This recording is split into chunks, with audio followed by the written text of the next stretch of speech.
This is my ranking of space and sci-fi games that I've played, based purely on my personal experience. Each one is placed from masterpiece down to trash depending on how unique the sci-fi worlds feel, how strong the gameplay ideas are, and how well each game delivers an underrated experience. Let's get straight into the list. Nonentity Galaxy caught my attention with how much thought went into every contract, fleet upgrade, and route choice across its strange corporate universe. I liked that success was not only about winning battles, but also about keeping ships intact, managing costs, and making sure a mission was still worth the effort when everything was over. The combat was easy to understand, yet formations, target priorities, and retreat decisions added plenty of depth. I also enjoyed how the dark humor was tied directly into the mechanics, with unexpected fees and absurd rules constantly affecting my plans. Each run felt different because of the random rewards, risky sectors, and new fleet builds I could try. Few sci-fi strategy games kept me thinking this much between missions. That earns a place in my masterpiece tier. AETHUS stood out because it mixed survival crafting with a story that kept giving me new reasons to explore deeper into its world. I spent a lot of time gathering resources, expanding my base, unlocking new machines, and following the mystery surrounding the missing expedition. What I liked most was how progression was tied to discoveries and quests instead of simply collecting materials without purpose. The relationship between Maeve and Roland added personality to the journey, and their conversations helped make long stretches of crafting feel more meaningful. The top-down view also helped it feel different from many other games in the genre. While some parts felt a bit linear and the world was not the most visually impressive, the steady progression and strong sense of direction kept me invested. I rank it in the excellent tier.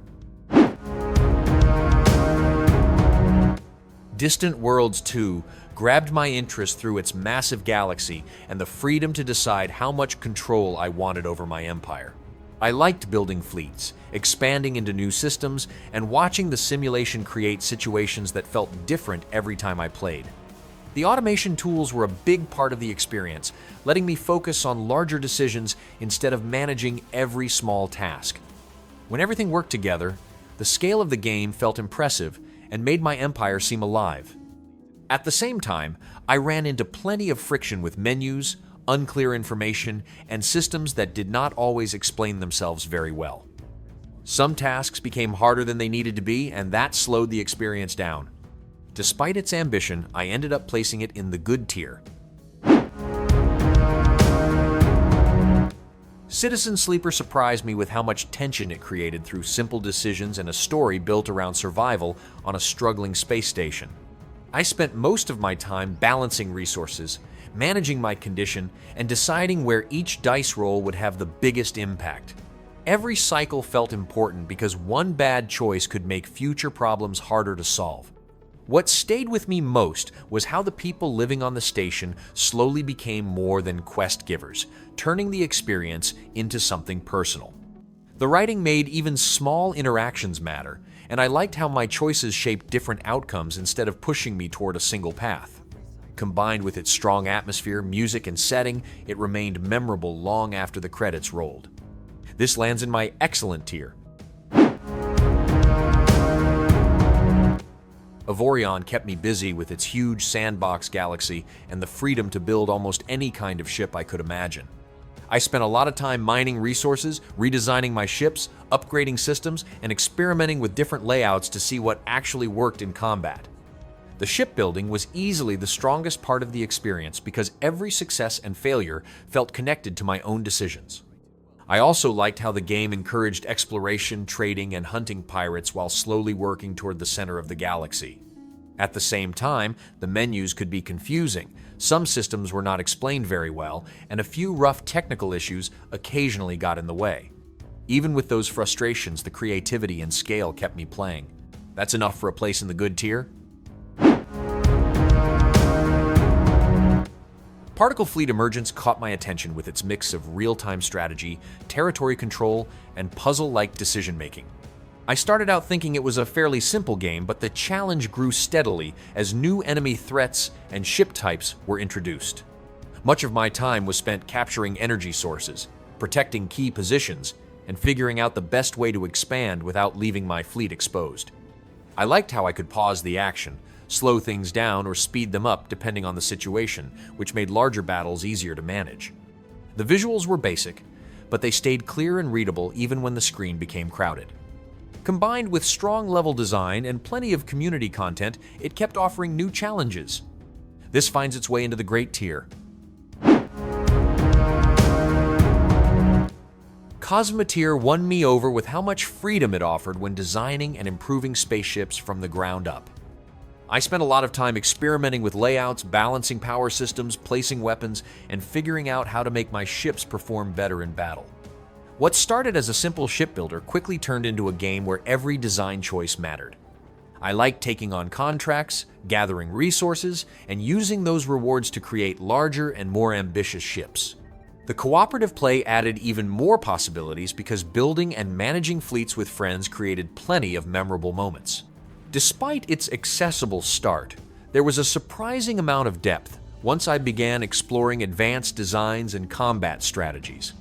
A few space sandboxes kept me coming back to this consistently. That secures a spot in my masterpiece tier. Star Dynasties interested me, with its unusual mix of space empire management and family politics, creating a galaxy where relationships could be just as important as military strength. I spent much of my time managing heirs, keeping influential relatives satisfied, and making decisions that affected the future of my ruling house. The turn-based structure made every action feel valuable because I had limited opportunities to push my plans forward. I also liked how battles relied on preparation and support from loyal subjects, rather than simple numbers alone. The setting of a feudal society rebuilding after Earth's destruction helped the game stand apart from many other strategy titles. Some mechanics felt restrictive, and the interface could be frustrating at times, but the political depth kept me engaged. This settles into the Great Tier on my list. The Last Starship appealed to me because it focused on building a spaceship that actually functioned instead of simply collecting bigger weapons and upgrades. I spent a surprising amount of time connecting power systems, managing crew needs, planning layouts, and fixing problems that were often caused by my own mistakes. Every successful ship felt rewarding because it worked through careful design rather than automatic progression. I also liked the freedom to choose different paths, whether that meant hauling cargo, mining resources, chasing pirates, or improving my fleet. Combat was slower than many space games, but I enjoyed how positioning and ship systems mattered more than quick reactions. The lack of a strong story and the steep learning curve held it back somewhat, but the sandbox possibilities kept me interested. I ended up putting it in the good tier. Empyrion Galactic Survival kept surprising me with how many different activities it packed into a single sandbox universe. I started by gathering resources, crafting equipment, and building basic structures, but before long I was designing ships, exploring planets, and taking part in larger faction conflicts. What I liked most was the variety of ways to play because I could focus on exploration, trading, combat, base building, or simply expanding my capabilities across the galaxy. The faction system added another layer of interest by creating shifting alliances and rivalries that made the universe feel more active. I also had fun investigating alien installations and dealing with unexpected threats while traveling through space. The visuals were not always the strongest part of the experience, but the amount of content kept me engaged. I rank it in the Great Tier. Delta V Rings of Saturn drew me in with its focus on asteroid mining and realistic spaceship handling rather than constant combat or large-scale empire building. I spent hours drifting through Saturn's rings, collecting resources, testing different equipment, and learning how each ship responded to my inputs. What I appreciated most was that upgrades felt like different tools rather than simple improvements, allowing me to shape the experience around my own preferences. The physics added depth without becoming overwhelming, and even routine mining trips stayed interesting because unexpected discoveries could appear at any time. Small stories, abandoned ships, and strange encounters helped make the world feel alive without relying on a traditional quest structure. Its slower pace will not appeal to everyone, but it absolutely worked for me. This lands in my excellent tier. NEBULOUS Fleet Command challenged me more than most space strategy games because every battle felt like a test of planning, positioning, and information management. I spent a lot of time studying radar contacts, adjusting formations, and trying to predict enemy movements before the first shots were even fired. What I liked most was how detailed the combat systems were, with missiles, electronic warfare, armor angles, and ship layouts all playing an important role in the outcome of a fight. Victories felt rewarding because they came from understanding the mechanics rather than simply building a larger fleet. The learning curve was steep, and there were times when the amount of information felt overwhelming, especially during larger engagements. Still, the depth and realism kept me invested long enough to appreciate everything it offered. This finds a home in the great tier. Underspace brought back memories of classic space adventures, while still offering enough unusual ideas to keep me curious about what was waiting beyond the next jump point. I spent much of my time flying between stations, taking contracts, fighting hostile ships, and exploring strange areas that seemed to hide something unexpected. The combat felt fast and responsive, making even simple encounters satisfying as I tracked targets and unloaded weapons into them. What stood out most was the presence of massive Lovecraftian creatures and mysterious anomalies that added a sense of danger beyond ordinary pirates and factions. I also liked how exploration was encouraged through hidden discoveries, missions, and secrets scattered across space. While some parts still felt unfinished, the combination of familiar mechanics and fresh ideas kept me invested. This finds its way into the great tier.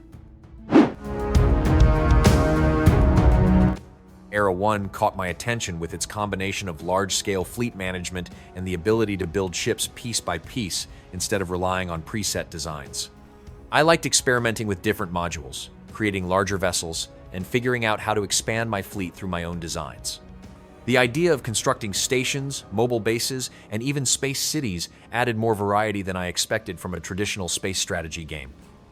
I also appreciated the homeworld-inspired atmosphere, especially during moments when fleets moved through space and communications filled the background. The setting had some interesting ideas involving scattered human civilizations, political conflict, and exploration beyond known space. At the same time, parts of the experience felt more focused on the sandbox systems than the larger adventure. Because of that balance, I ended up putting it in the good tier. Chorus stood out to me because it found ways to make space combat feel faster and more exciting without turning every fight into pure chaos. I spent much of my time weaving through battles, chasing enemy fighters, and using special abilities that completely changed how dogfights played out. The teleportation and drifting mechanics made combat feel more dynamic than many other space shooters I have played, especially during larger encounters against heavily armed capital ships. I also enjoyed exploring new star systems because each area looked distinct and offered different side activities to discover. The relationship between Nara and Forsaken helped keep the story moving, even when some of the larger lore details became difficult to follow. Despite its strengths, a few gameplay systems felt limited. That's why it lands in the good tier. Star Valor offered the kind of open-ended space adventure that made it easy to lose track of time while chasing the next opportunity across the galaxy. I started with a modest ship and gradually worked my way towards stronger equipment, larger vessels, and more dangerous parts of the galaxy. What I liked most was how noticeable each improvement felt, making every new weapon, module, or ship purchase feel worthwhile. Beyond combat, I enjoyed the variety of activities available, from trading and mining to scavenging valuable resources and crafting gear. The freedom to choose my own path helped the game stay interesting, even when some of the quests became repetitive. The large map and faction system also encouraged exploration while adding a sense of progression to every journey. Because of its strong customization and satisfying growth, this settles into the great tier on my list. Executive Assault 2 blended large-scale strategy and direct action in a way that kept me switching between commanding fleets and jumping into battles myself. I spent most of my time expanding my space station, researching stronger ships, managing resources, and trying to survive attacks from increasingly aggressive enemies. What I found interesting was the freedom to leave the strategic overview and take direct control of spacecraft whenever I wanted. Watching huge cruisers exchange fire felt much more engaging when I could see the action from a cockpit perspective. The technology tree also added a good sense of progression as more powerful units became available. The steep learning curve and lack of guidance made the early hours difficult, but the core ideas were strong enough to keep me going. That's why it finds a place in the good tier. Slipways turned space expansion into a fascinating puzzle where every connection between planets felt important. I spent my time linking worlds together, balancing resources, and trying to create efficient networks that could support a growing civilization without wasting valuable opportunities. What I liked most was how every decision carried weight, because expanding too quickly could create new problems just as easily as new benefits. The game looked simple at first, but I quickly found myself thinking several steps ahead, planning future routes while adapting to newly discovered planets. I also appreciated how each run felt different thanks to changing layouts, technologies, and strategic possibilities. There was a learning curve, but figuring out better solutions became part of the appeal. The smart design and satisfying decision-making earned it a place in the excellent tier. That's it for my ranking of space and sci-fi hidden gems. Not every experiment worked perfectly, but the best ones delivered ideas and experiences I rarely find in bigger games. Thanks for watching.